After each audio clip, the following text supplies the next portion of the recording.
இன்றைக்கெலாம் வந்து பார்த்திங்க அப்படின்னா வந்து இப்போ இந்த கோபி திரும்ப திரும்ப வந்து எல்லாத்தையும் போய் திருப்பி துரத்தி நேரில் கிளம்பி வந்து எழில பார்க்க போய் அங்கேயும் வந்து உங்கள் அம்மா சரியில்லைன்னு சொல்லி திருப்பி வந்து செடியனை வந்து அந்த ஒரு டீ கடைக்கு கூப்பிட்டு போய் அங்கேயும் வந்து உங்கள் அம்மா சரியில்லைன்னு சொல்லி அவங்க அப்பா சரியில்லைன்னு சொல்லி போய் வந்து அவங்க அப்பாவோட நினைவு படத்தை திறக்கிற இடத்துல போய் பேசி அப்படிங்கிறதெல்லாம் வந்து பார்த்திங்கன்னா வந்து இவரை வந்து கொஞ்சம் ஒரு மோசமான வில்லனாக மாற்றணும்னு முடிவு பண்ணிட்டாங்க. ஆனால் வில்லனாவரை வந்து எப்படி கொண்டு போகிறதுன்னு தெரியாமல் சும்மா என்ன வேணாலும் பண்ணலாம் அப்படிங்கிற மாதிரி பண்ணிகிட்டு இருக்காங்க. ஆரம்பத்தெல்லாம் வந்து பார்த்திங்க அப்படின்னா வந்து கோபி நிஜமாகவே வந்து ஒரு டெரரான வில்லனாக இருந்தார்.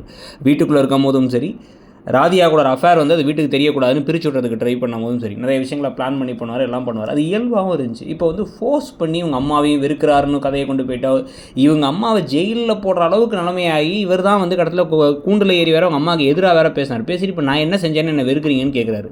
எதுவும் ஷார்ட் டர்ம் மெமரி கிளாஸ் வந்துருச்சா அவருக்குங்கிறது நமக்கு புரியல. ஸோ இப்போ இதில் வந்து பார்த்திங்கன்னா 300வது தடவையாக வந்து இந்த பாக்கியாவை பழி வாங்குறேன்னு புது ப்ரோமோவில் இப்போ வந்து பேசிட்டு வந்து நான் உங்களையே வெறுக்கிறமா அப்படின்னா உன்னை வெறுக்கிற அளவுக்கு கூட நீ எனக்கு யாரும் கிடையாதுன்ட்டாங்க ஈஸ்வரி. உடனே அந்த கோபத்தோட போயிட்டு திருப்பி ராதிகாட்ட வந்து சொல்கிறாரு, நான் வந்து பாக்கியாவை வந்து ஒன்றுமில்லாமல் ஆக்க போகிறேன், அவளை நடுத்தரு கொன்ற போகிறேன் அப்படிங்கிறாரு.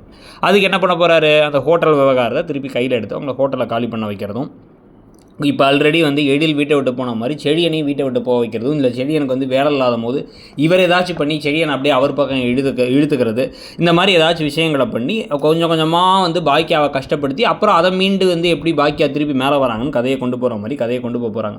ஆனால் இதுக்கு நடுவில் வந்து முக்கியமான விஷயமா இருக்க போகிறது என்ன அப்படின்னா வந்து ஈஸ்வரி இந்த அளவுக்கு வந்து கோபியை வெறுக்க ஆரம்பித்து கோபிக்கும் தனக்கும் சம்மந்தம் இல்லைன்னு ஆகிற அளவுக்கு இவ்வளோ மாறுவாங்க நம்மளே எதிர்பார்க்கல. ஏன்னா ஈஸ்வரி தான் கடைசி வரைக்கும் முட்டு கொடுத்துட்டு இருந்தவங்க தான் பிள்ளைக்கு.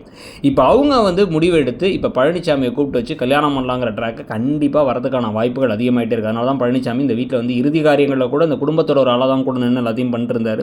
ஸோ சீக்கிரமாகவே கூடிய விரைவில் வந்து இவங்க வந்து நீ எனக்காக வந்து என் மருமக பாக்கியா வந்து என் மக மாதிரி இப்போ கல்யாணம் பண்ணிக்கப்பா அப்படின்னு கேட்குற விஷயங்கள் நடக்க போகுதுன்னு தான் தோணுது. உங்களுக்கு என்ன தோணுதுங்கிறத சொல்லுங்கள். அந்த கதை கல்யாணம் நடந்தால் எப்படி இருக்கும், அந்த கதை போகிற போக்கு எப்படி இருக்குங்கிறதையும் சொல்லுங்கள். தேங்க்யூ.